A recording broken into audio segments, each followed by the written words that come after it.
Welcome back to the Nursing Post Podcast, All Nursing All the Time with Ashley and Rosa. In this episode, we discuss one of the most buzzworthy events in nursing, one that we're definitely both very excited about.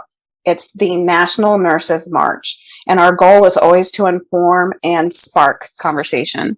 So remember when 2020 was the year of the nurse?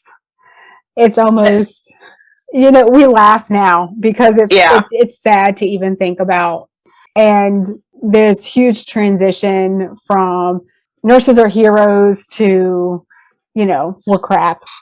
It's all happened very quick during this pandemic. It's just been 2 years of a huge whirlwind. Yeah, it's like a roller coaster. Yes. Nursing historically, in my opinion, has always been like this career that requires a person who can balance people that are compassionate enough to take care of other people, but yet tough enough to deal with other people. I mean, as a nurse, that comment makes sense. But if you're not a nurse, you're like, what the fudge? A study was done in 2021 that shows nurse to patient ratios do make a difference in readmissions, length of stays, and mortality rates. I know we've mentioned this before. A lot of these little topics and headlines that we're talking about here, we've discussed before.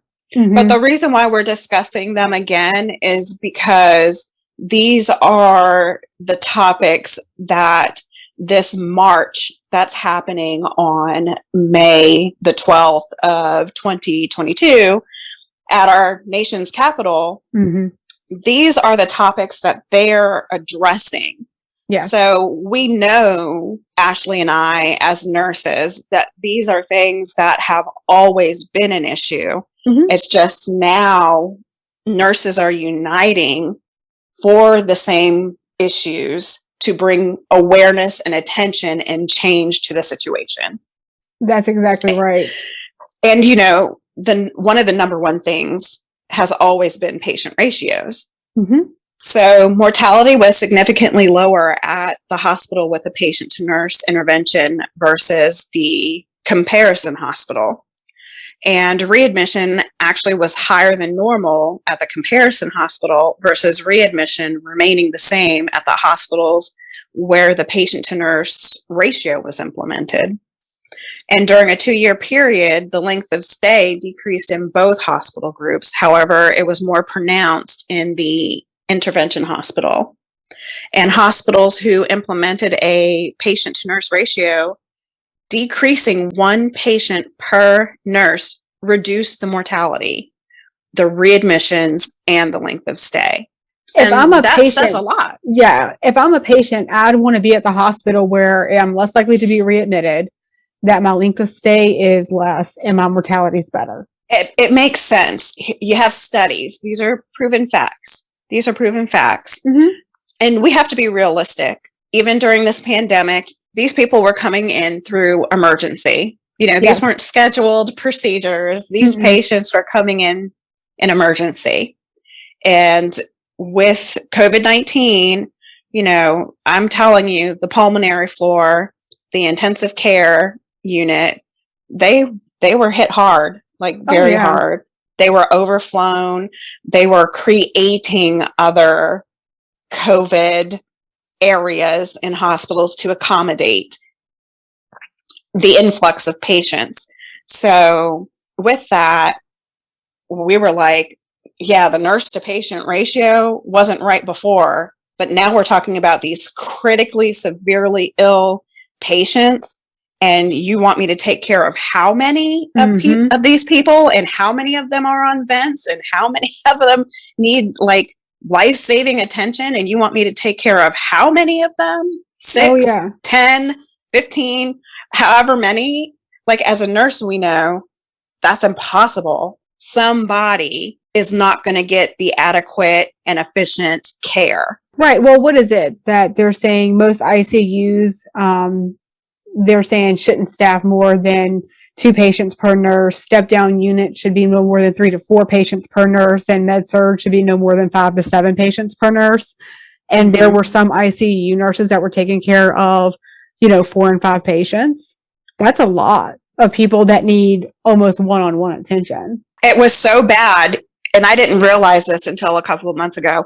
It was so bad here that they were actually taking particular units of long-term care and transferring patients that still needed care, such as ventilators, feeding tubes, and all that stuff. And they were admitting them into SNF units because they made the SNF units into COVID units. Yeah.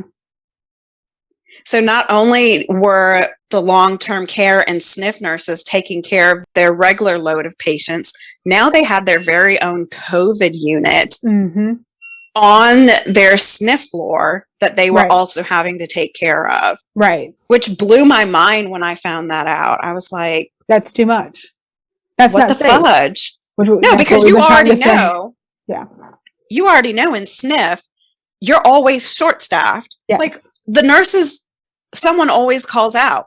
So well, and even if you aren't short-staffed, like when I worked SNF, I still had 20 to 30 patients, depending on my census. And then you have a nurse call out, and then you're responsible for another 20 to 30. Oh, yeah. Then you take all those patients and you split them up between other units, and then everybody's, adding on, depending on how many units you have. Like, oh, you need to take care of these, 10 to 5 rooms in addition to your rooms that you have now. And it's like, wait, what? And so then you're putting a COVID unit on top of it. Right. And so all the garb and everything is people who don't work in healthcare have no idea. They just don't have any idea. And it's hard to explain. And even some people in healthcare who've just never done anything nearly remote. Like I've never worked in an ICU, but unfortunately, I've had enough family members that have been in ICU for long periods of time. And I have enough common sense to know that if somebody is crashing and, some of these people are on life-saving medicines, that if that bag runs dry, they're dead. Absolutely. You don't have time to wait until it beeps several times for you to get in there to make changes. It's not normal saline that's running out. So it's amazing to me how anybody in Congress would say, oh, the nurse to patient ratios don't matter, because we've already said that we're going to leave it up to the facilities to make sure that we have safe ratios. But they're not doing that. No, they are all supposed to have like teams in place that are supposed to be helping to make sure that these ratios are met and what safe ratios are. And most of those people aren't even nurses that are on that team. Like they have to have a nurse, but you having one nurse that doesn't really have a clue what's going on. Like if you want somebody that's actually representative of critical care, you need a critical care nurse or 3. Off the floor. Yeah. Like they need to still be on the floor working it. Yes. Not a pencil pusher. Not management, because that's another issue that I've seen so many nurses complain about is the fact that even their managers, although they are technically nurses, have not ever really worked in a clinical capacity. So therefore they don't even know how to do half the stuff. If it's been 10 years, I mean, even if you did work in a clinical capacity and it's been 10, 15 years since you've done so, you're out of practice. And if you think you're not, you're dangerous. That's true. I already told you about the boss that doesn't know how to do COVID swabs. Oh so because she's too busy to leave her office in order to be a nurse. At the end of the day, we know whether you're a nurse, a corporation, or at this point a patient, that implementing better staffing ratios not only produced better outcomes for the patient, but it helps the hospital with the cost of readmissions and shorter stays. Every time the hospital has to take back a patient under the same diagnosis, within a certain time frame. Yep. Yes, within a certain time frame, the hospital doesn't make any money off of that. Yeah, so they're penalized. Yeah. Exactly. So it's in the best interest for everybody, the hospital, the patient, and the nurse, to decrease the patient load. And that cost of patient to nurse ratio actually costs about half of the readmissions and the lengths of stay. So, I mean, this is facts. So we're number people. You're saving money and saving lives. Exactly. We're numbers people. Like, it's there. The science is there. The numerics are there. We know this. This is why we are going, to DC, because all of this is factual. All of this has been studied. But none of this is being implemented across the board. No. The only state, which we've talked about in previous episodes and podcasts, is California, who seems to have their crap together. And the other 49 states needs to get it together. Oh, absolutely it does. And I mean, and California is still able to see patients. They're not turning people away. All these criticisms and concerns that these legislators have and that these hospitals have about having proper patient to nurse ratios goes out of the window, because we have an entire state, and California is not like a teeny tiny little state. Heck no. We have a pretty substantial state that is able to do this. Now, I will note that they did waive those ratios during the pandemic.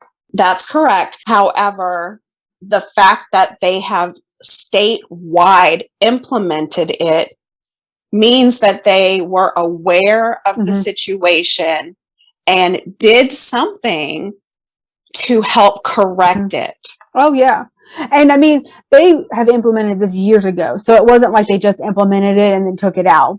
Nurses there had worked with these ratios in place for quite some time, and the hospitals were not losing money. So not that should be our ultimate concern anyways. It's patient care. So another thing that the Nurses March is for fair and realistic wages for nurses.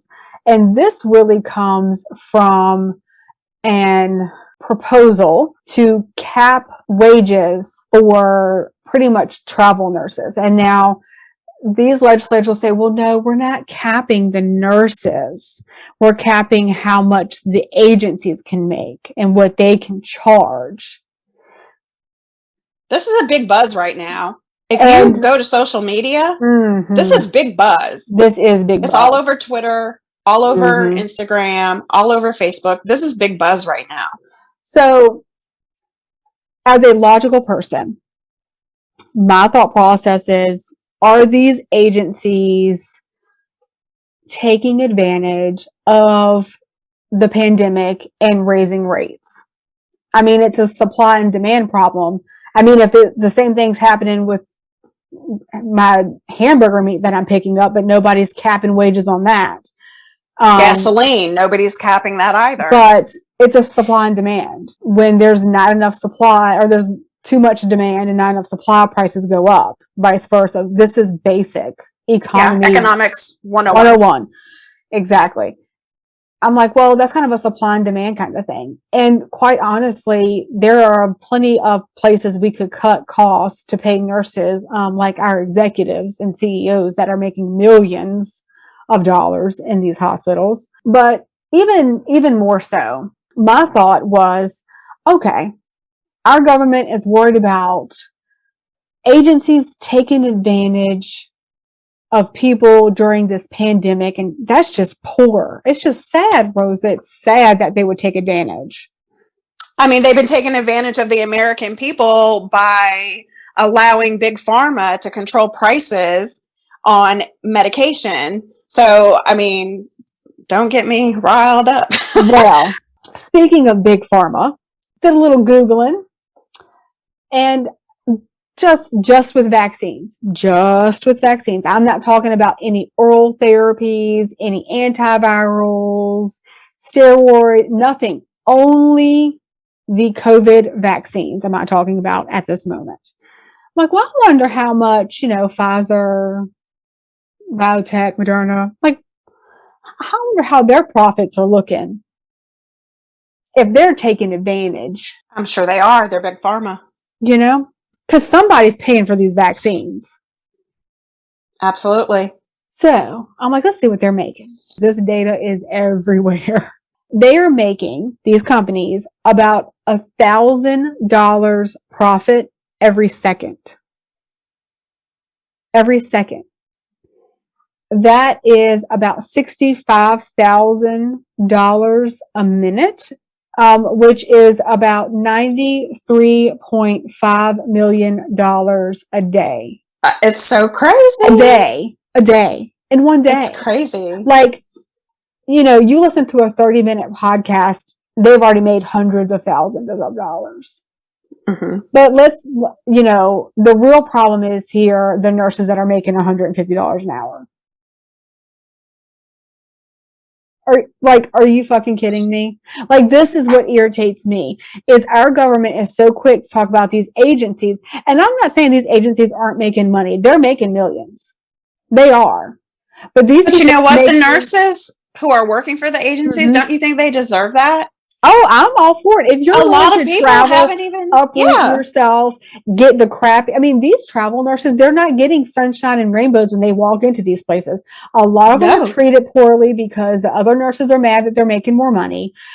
They get crappy assignments. They get floated to places that they're not supposed to be floated to. All this stuff that's in their contract, that's all loosely followed. And these travel nurses do that. I mean, a typical 12-week contract. And working their butts off.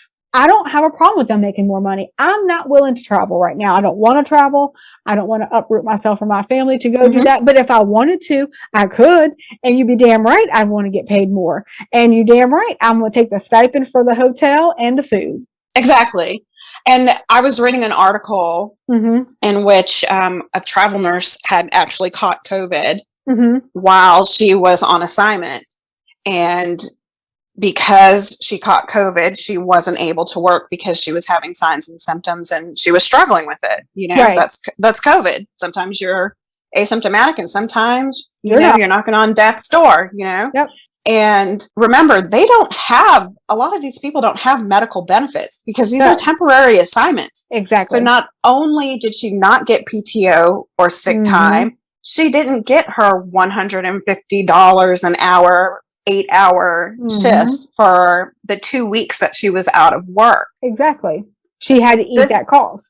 Exactly. Oh, and absolutely. People don't understand that. People don't understand that there's sacrifices that are being made for travel nurses. They don't want to. That's not, they're only concerned about, they're making $150 an hour. They're making $200 an hour. I don't care. Then hire more staff. Or hire more staff better. So that way they don't want to travel. Thank you. But I did play a little devil's advocate. So I was like, okay, these companies, these big pharma companies, they are making bank. We've established that. Over 90 million a day they're getting in profits off these vaccines. And I was like, well, I'm sure that they're giving to other countries, lesser countries that are having a hard time with being able to, fund research and come up with vaccines, all this stuff. No, they're actually selling them to other countries. Well, yes, but I was thinking maybe they're giving them to some third world countries that can't afford it. Because I'm here I am all naive and nice and okay, if you're making 93 million a day, then you can help somebody, No, an article came out that Africa has received the least amount of vaccinations. Yes. And I'm talking, it was less than 1% of one of these companies, any of their stuff had went to any low income countries. Exactly. 1%. And then I think another one, everybody was in the single digits percentage. But you can't even give off 5% of all of your vaccines. We're, in my opinion, in the United States, if you've gotten the vaccine, if you want it. If you haven't gotten the vaccine, it's not because it's not available. You don't want it. It was a personal decision. So that means we have an abundance here. I agree. Why not give it to a third world country where people would want and they're willing to take that vaccine? It's mind-boggling, isn't it? People might say, well, somebody's got to administer, somebody's got to do this, somebody's got to do that. There, I'm sure, are people that missionaries, there are doctors and nurses and everything in between that would take their time to go to these countries and administer medicines. And they do that free. Well, there are programs, Doctors Without Borders, Yes. Nurses Without Borders. Yes. Like, we have organizations that do this. Mm-hmm. It's astonishing to me. I understand, take care of home, but it's evident that we were more than able to, take care of home 2 years post. So my thing is if we're able to take care of home and we have surplus, then we should be doing our due diligence as the United States of America and being part of NATO, to extend our supply to those that are less fortunate. Absolutely. Because if the roles were reversed, that's exactly what we would want. Exactly. And this is not the only, the injections aren't the only thing that Big Pharma has profited on medically or medication wise either. Not at all. But I didn't want to, because if you had COVID medicines, I didn't want to get into like all of that. I just knew that it would be very easy to find specifically the vaccine and the data on this. And it was literally just to prove a point. Like, we're going to cap nurses, but we're not going to cap anybody else. It's ridiculous. And it's you ridiculous. wonder why you're pissing people off. So there are a couple other things that the National Nurses March that we're approaching. There's 4 topics altogether. Patient to nurse ratios, obviously capping wages.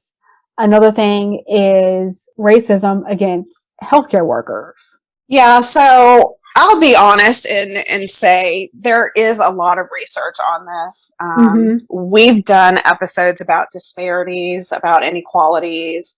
I know I was a guest speaker on podcasts regarding this topic in particular.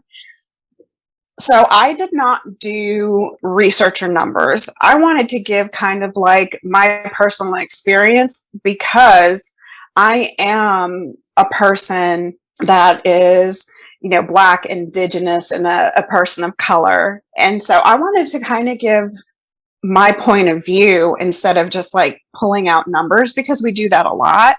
We do. And this is not something that's debated. Like, this is something that has been researched and proven time and time again. It's proven. So I'm not like pulling things out of the air. I'm just trying to put my personal spin on it. And like I said, it's something that I've just discussed before. It's a double-edged sword, right? Racism, when you're a person of color and you're working in healthcare, it doesn't come from just one side or one place in particular. When I say it's double-edged, it's because there's more than one place it's coming from. Oh, yeah. It's coming from healthcare workers, your coworkers, your place of employment, your members of management, but it's also coming from your patients as well. So if you thought being a nurse was hard, try being a female nurse, which is harder because you already know there's discrepancies in pay and all of that. But then try being like a female nurse of color, and things get kind of hairy and sticky. I know that I have had leadership or management on the job prior tell us, don't speak in Spanish unless you're speaking to your patient or to your client, because this has also happened to me outside of healthcare. So it's like we live in a really small city compared to the other cities in our state of Virginia. Absolutely. So if you speak another language, you're kind of like a unicorn. Yeah. Because, that's just the way it is where we live. And they want you to be able to speak the language, but only when it suits, I guess, their needs. You know what I mean? That's exactly right. That is perfectly put. When it suits their needs. So as long as you're able to make them money by speaking your language, it's all good. Right. Like, I don't have to hire a translator. Thanks. You go in there and talk to them, Rosa. Exactly. Which has happened to me before. Oh, I know. You and I have worked several times. Because there was no one else in the office that can speak Spanish. I would get on the phone, call people, leave messages, try to set up appointments. People would come in without a translator or a family member, and I'd have to be in there translating. But then when you're not quote unquote with that patient or that client, and your team leader, your leadership is sitting there saying, okay, we don't need you speaking in Spanish because we don't understand what you're saying and you could be talking about us. It's like, what? That person obviously has some problems. You know, like it doesn't bother me if anybody speaks a different language around me. If they are talking about me, so what? I don't even care. It baffles me. It just baffles me. And this could be like a whole nother episode all in of itself. Trust and believe. But because we are a podcast and, you know, we only have a certain amount of time per se, you know, we can't keep going on and on and on about it. But it doesn't make any sense. Either you accept me for who I am and all of me, or you pretty much aren't accepting me at all. There's no halfway. There's no Humpty Dumpty situation, okay? Either you're on the fence or you're off the fence. But then when you're getting that from your employers, or they make snide comments like, oh, I don't need to see your social security card because, you know, obviously if you have an American passport, you're a citizen. It's like, really? Insinuating that you're, you know, we're possibly here illegally. You know, for those who didn't catch that, you know, that's insinuating that somebody would be here illegally. And I think you said it very well when you said that it's great that you're bilingual as long as it suits their needs. It's when it doesn't suit their needs that all of a sudden it makes them uncomfortable.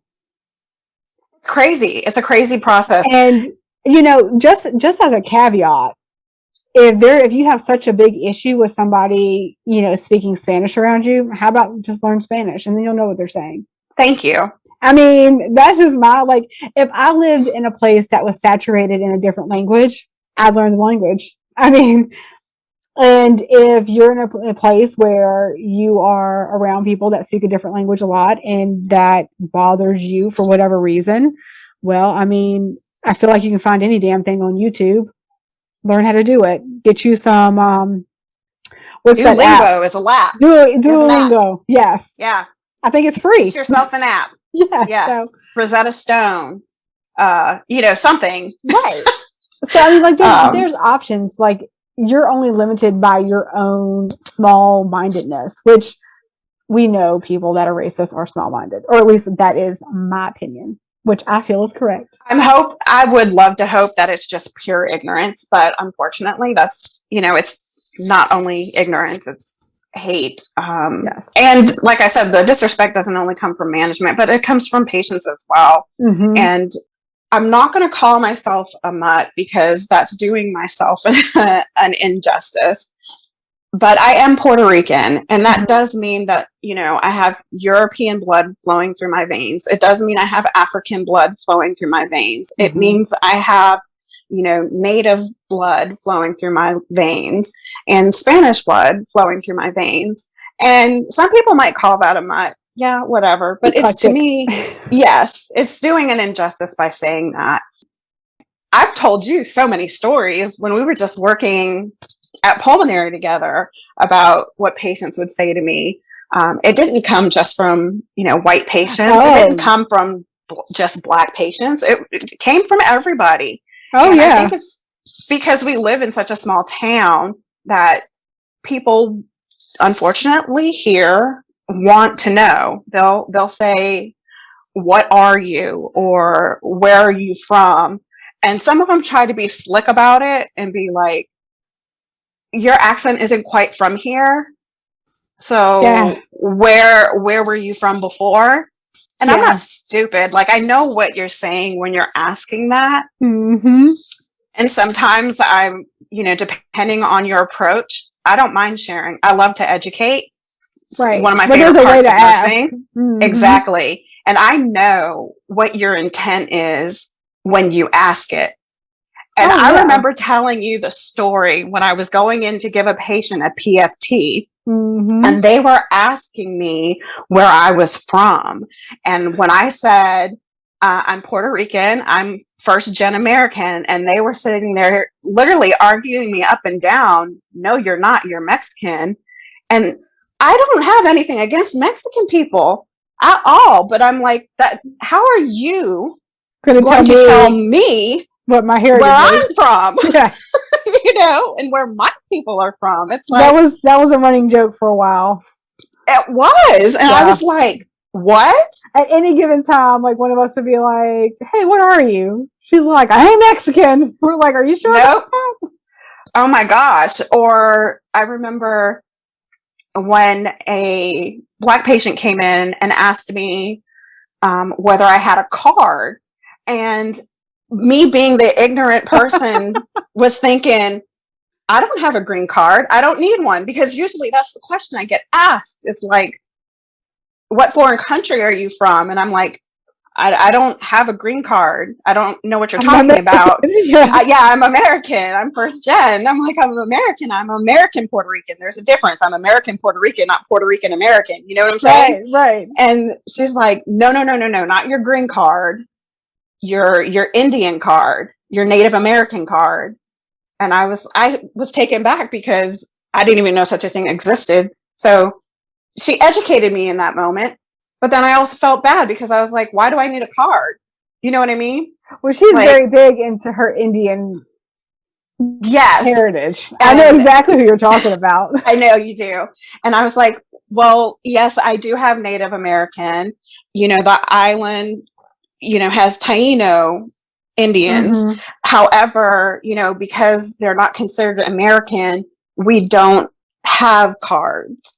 I wouldn't even know how to go about getting that. I know I have a lot of Indian in me, which is why I'm like, I have a reddish tone to me. But well, yeah, it's one. You have to be 1/8 of a certain tribe, and you have to be able to prove that through DNA and your genealogy. I'm just like, I don't know. So when she asked me, I mean, I did learn something, so I wasn't offended. But then I was initially, because I thought she was asking me for my green card. Yeah, I remember that day. You're like, I got asked if I had a card. I was like, what? And I was like, I don't know what's going on in this world. You question everything. Like, thank you for teaching me something. Happens to you. That stuff happens to like you and you only.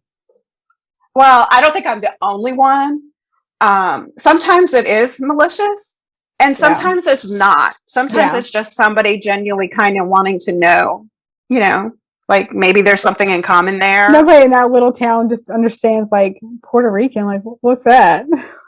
No, I had to give that human resources manager a geography lesson when she was talking to me about my passport. She got a geography lesson during that. Yeah. This is important, and it happens. I've been called a lot of things, as you can imagine. I've been called the N-word. I've been called all sorts of stuff. I've definitely been called a bitch, but that's the least of the stuff that I've been called. So, well, as long as you know that you're Mexican, that's all that matters. I can make light of it, but I can tell you that, it is a big problem. There is hardly any support from management or your corporation. Well, I think part of that is even, like, this might offend some people that I say this, but I feel like from what I have seen in my nursing career, most people that are in management do not have a diverse background, do not try to educate themselves, and they are very closed-minded. And unfortunately, a lot of them are white. And I've seen male and female management. And, I was thinking about this when we were doing this podcast. So I'm in the cardiology world, and I'm like, who's in management? So I'm thinking about the people that are within management, within the group that I work. And I know of one African American person. The rest are white. Like, no Hispanic, nothing, no other ethnicities. Just there's literally one, and that person is new to that position. So they were just put in that position. But everybody else that I have met is white. And I'm just like, And so it has shifted some perspective a little bit, because I've noticed that certain people are different towards this one manager. And I'm like, I am not a big person on something happens because of a person's race. I am very much, I'm going to judge you based off of your character and who you are. So I feel like most people do that, which I know intellectually is wrong, because that obviously doesn't occur because we have so much of this issue right now. Mm-hmm. Not just in healthcare, but in the world. And the world. States, but, mm-hmm. And even specifically for healthcare, I'm like, and so like I went and I was talking to her and I was like, I'm very open, I'm very blunt, it's my personality. And I was like, there only seems to be an issue with you. Like, is it an issue because there is an African American female that is in a higher position that you have to answer to? Like, I wonder, a lot of that dynamic has shifted, and it's disrespectful. And she's very, very nice, and she tries to appease people. That's just how she is. She's a people pleaser. That's her personality. And bless her. I remember telling her not very long ago, just a couple of days ago, I was like, you're going to have to be meaner. And I know that's not in your personality, but you need to have some serious conversation with some of these people here that are underneath you to let them know this is not okay.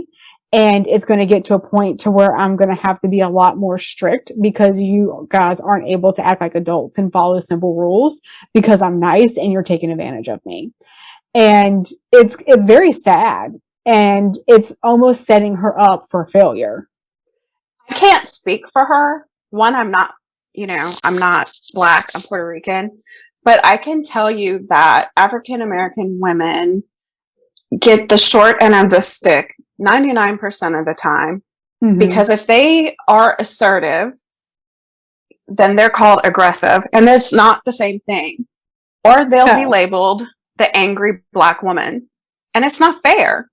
No, it's not fair. Not that at all. Like, to the extreme, she's, like I said, she's super nice and wants to make everybody happy. But in my mind, I think, is it because of she doesn't want to meet that stereotype? And I don't know her from Adam I don't think Eve. So. I think that's just her personality. I think that's like always been her personality, because I did work with her before she was in the management position. Cool. And she was even like that at that time. Which I guess with the type of person that I am, like, I want to see her succeed. But it is very difficult to sit back and watch certain things happen. And I'm like, people just blatantly not listen. I'm like, whoa, what are you doing? Like, that's not the way we do things. That's not the way we do things. And I'm like correcting, because I feel like people are taking advantage of her kindness. But in turn, that's going to give her an issue when it comes to trying to run a business, because she's not going to be able to run it as effectively if nobody takes her seriously. Absolutely. And then it gets into this, well, now is she in her mind trying to balance, like, oh, I want to be nice because that's what's in my nature automatically, versus don't want to be labeled a mean person. And she even said that to me. She's like, I don't want to be like the mean, manager, bad person. And I'm just like, well, your job is to look out for you and make sure that things are running appropriately. And if that means that every now and then you got to hurt somebody's feelings because they're not doing their job, and as a manager, that's what you're supposed to do, is say, hey, you're not doing this right. Let me show you how it's done. Give them that coaching and that training. Then that's what it takes. But I don't know. It is. I couldn't imagine. It's complicated. Trying to balance that. Like, the only thing I have to balance is my mouth. Me too. No, it is complicated, because I've been in positions where I've been a director of nursing. I'm opinionated. I like to think I'm tactful at it 99.9% of the time. I like to think I'm tactful at it, but you do get labeled. Oftentimes we're paid less. And then if you're a female, you almost automatically get paid less than a male. So we're just put into situations where it's like we can't even start on equal footing. Right. Because we're already 2 pegs down. You see what I'm saying? Right. We're not a man, we're not white. Right. So we're already 2 pegs down. I wonder at what point this shift is going to happen. You know, I feel like there is going to be a very dynamic shift in things because like I grew up surrounded by anybody and everybody. Like there was no like I just grew up and my next door neighbor was a black kid and that was normal. Rode the bus together. There was no issue. I was never taught that anybody's better than anybody. I mean, no matter how much money they made, what kind of house they lived in, what color their skin was, like you judge a person by who they are, by their character and what they show you. And that's because your mama raised you right. And I've met your mama, so I know she did. So I'm just like, I wonder at what point, because I think a lot of like where we're at now, where these Gen X millennials are starting to take over, to where a lot of them were raised around everybody, like everybody was just together. It wasn't, nobody's better. I wonder if we're going to start seeing some dynamic shifts into opening things up as some of the older generation retire out. I hope so. I hope so. Yeah, I do too. I hope so. But I think we have to remember at the end of the day that this conversation, this topic starts at home and not in school. Oh, absolutely it does. Because if it's starting in school, it's already started too late. But the fourth and final topic of this March is violence against healthcare workers. Ashley and I have done an episode on this. Yes. Really early on in our podcast. It was episode 20. So if you want to reference anything that we discuss in this section, then please, visit our show notes from episode 20 on our website. We just kind of pretty much threw statistics together because we all know that this occurs and it's not addressed enough. It's not really, in my opinion, enforced in the workplace. I think as nurses, we're kind of taught to, it's, that's part of nursing, look the other way. But it shouldn't. No. Because if it was us and we were doing this behavior, we would have consequences for our actions. This behavior to anybody else except nursing is unacceptable. Exactly. And so we need to normalize the fact that this is not acceptable behavior from patients and that there are consequences for actions. Yeah, I don't care if you were in, like, you can't charge a demented patient for swinging at you. No, they're demented. They're incapable cognitively to distinguish reality. Now, if you have a patient that is demented and they are combative, then there needs to be a long conversation with a provider, a psychiatrist, psychologist, whatever you need to get, whoever you need to get involved to get some people, to get them on the right track. Because they're obviously not on appropriate therapies if they're being combative and mean. And I don't mean drug them till they're zombies, but I mean there's a way to handle that. Yeah, well, there is a such thing called dementia with cognitive behavioral issues. It's a legit diagnosis, and that's what those patients should be treated for. Exactly. But we're not talking about demented patients in this case. No. You have patients who purposefully throw bodily fluids on you because they're pissed off because you asked them to put a mask on, or because they're in isolation for whatever reason, or because they're in the hospital and they don't want to be. Honey, sign yourself out AMA, because ain't a nurse going to stop you. Oh, I won't. I need you to sign right here before you go. There was a gentleman who came into the office and was being nasty to the receptionist. And at that time, that receptionist was pregnant, and she's like me. She can be vocal, but she was very stressed at that time. She sends me a message, and she's like, "I need you up front." So I come around the corner, and I'm like, "What's up?" And she like meets me like as I'm coming around the corner, And she's like, I can't deal with this guy. He's being a complete asshole. He's raising his voice. And I'm like, what's going on? So she gives me the gist of it. I go out there and I ask him, I was like, how can I help you? And I do that because I want them to tell me what's going on. This guy's probably 250 pounds, 6'4", big dude. And he's like, I need this and I'm not leaving until I get it. I was like, well, good morning. And we're not going to talk to me like that. So let me check your chart, see if there's something that I can do, and I'll be back with you in a minute. Fine. Like, okay, I go check the chart. Well, lo and behold, in the chart, the man the day before was cursing out the nurses, taking equipment off and throwing his IVs at the nurses. Now, given when you pull out an IV, that is saturated in your blood. Mm-hmm. That is a bodily fluid, and that is gross. Throwing stuff and cursing at the doctor, was just, acting a fool in the hospital. All this is documented, so I'm like, check.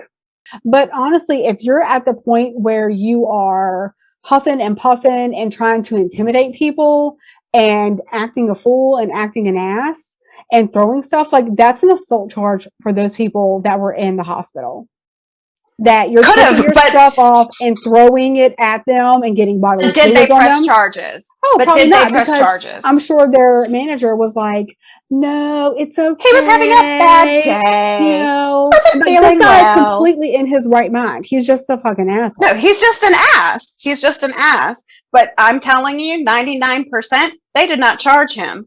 They did not charge him with a thing. So that's why he felt like he could come into your office the next day and carry on his behavior from the day before, because he has had no consequences for his actions. He's with the wrong one. And everybody had said, a lot of the people that I work with are more on the quiet side, Yeah. Like, they're, talk crap with you, but when it comes to like interacting with anybody else, they kind of get timid real quick. Mm-hmm. But I'm like, oh, no, we're not coming in here doing that. No, sir. No, thank you. So I put the whole note in the chart, what I said to him, everything was typed up. And one of the managers called me and I answered the phone and they were like, I love you. I love you. And I was like, what? And she's like, I'm reading this note from this morning's little debacle. And I was like, oh. She said, it's funny because one of the doctors had called me and said, this patient needs to be discharged from care because of all the stuff that he'd been doing, multiple issues. So this wasn't a first time for this guy. Not the first hospitalization. He's acted stupid. Not the first time he's come by the office. It was my first dealing with him. But I reckon when I didn't back down and told him he won't get nothing, he could leave or he could be escorted out. You choose. I don't care. I'm all about matching your tone and energy. Right. So. And he didn't know what to do when that happened. And so I'm like, no. And guess what? He did get dismissed from care. And she said this note, because the way you wrote it, she's like, it really shows that he's coming in and being defensive. And he's being, And I was just like, oh yeah. I said, well, I really didn't do anything fancy in my note. I just quite literally kept it to the facts. Yeah. Kept it very factual.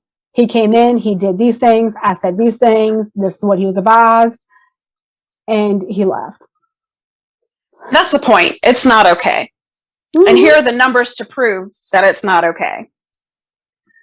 About 75% of the nearly 25,000 workplace assaults reported annually occur in healthcare and in social service settings. Workers in the healthcare setting are 4 times more likely to be victimized than in a private industry. Workers in a healthcare setting have a 20% higher risk of experiencing workplace violence than any other workers in any other setting. That's a fact. Mm-hmm. It's a fact, people. The alert states that most incidences of workplace violence in the healthcare industry are verbal. However, other violent acts include assault, battery, domestic violence, stalking, and sexual harassment. So we're not just talking words here. We're talking about actual battery, like putting your hands on somebody, bodily fluids on somebody. We're talking about stalking. We've all heard horror stories of particular people in the workplace being stalked, whether it be via social media. I guarantee you, most people in the healthcare field either have been directly affected by this, by workplace violence of some sort, or know somebody who has directly been affected. 100%. While workplace violence occurs in all care settings, most recorded incidences are in the ED or on the psychiatric floor or setting. Absolutely see that. You have to be an ED nurse. Or a psych nurse. I don't think I could do it. I don't think I could do it every day. I would do psych before I did ED. And it's not the actual emergencies that are the problem. No, the emergencies are fine. It's everything most of the time the patients. Studies have also shown that violence in healthcare workplaces are underreported. So the problem is considerably larger than the official statistics. We know it's underreported. Just like I said to you, I doubt the hospital called LPD and was like, need you to come and get this guy. He's throwing his bodily fluids all over my staff. Yeah. Never happened. I'm 99% sure that it didn't happen. It didn't. And that's the problem. If your place of work doesn't have your back.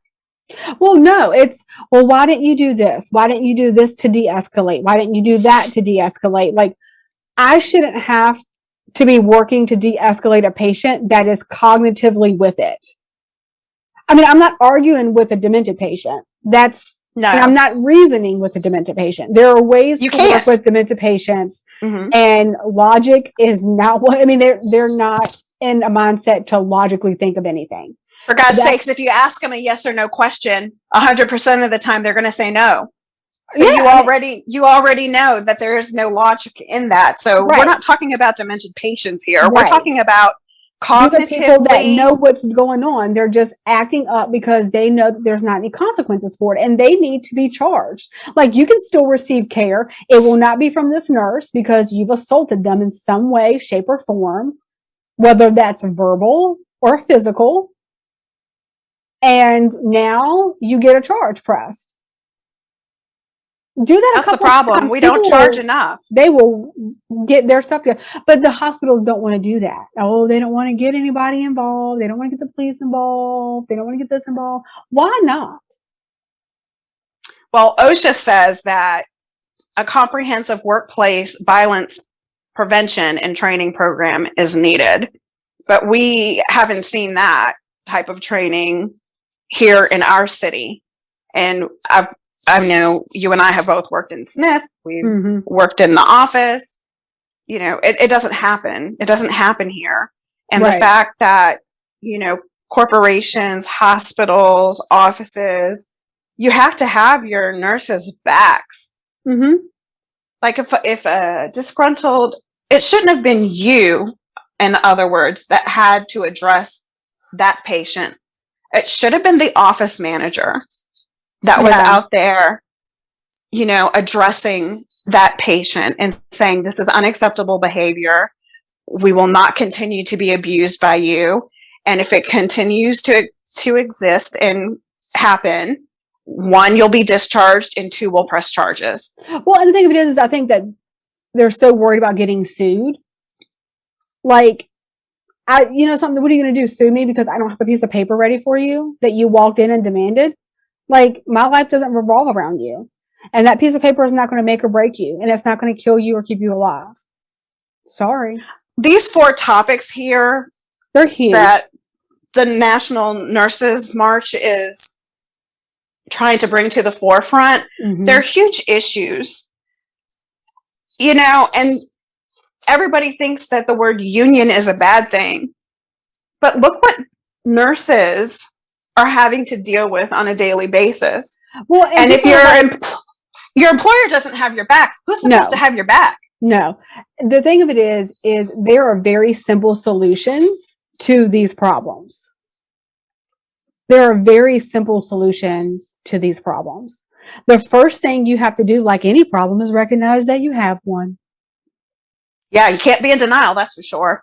And then once you recognize that whether you're being racist and that's what's causing the problem, or you're coming up with excuses as to why you're not having nurses press charges against patients. And I'm sorry, if the nurse doesn't want to press the charge against the patient, the facility should press the charge against the patient, stating that they have physically assaulted or verbally assaulted one of the staff and that they need to be held accountable for it. I agree. And Ashley and I intend to be at this nurses march because these are 4 very serious topics that have affected us personally, nationally, and worldwide. And I'm hoping that we see so many nurses from all walks of life, all shades, all specialties, all abilities, all genders, all religions, everything. I want us to come out and I want us to represent, because this career is a career for people who have compassion. And I think it's about time that people have compassion for us. You can visit our website, thenursingpostpodcast.com, for our show notes on this episode, and subscribe to our podcast on your favorite platform. Of course, share your thoughts and your comments with us on social media. And thanks again for listening to The Nursing Post.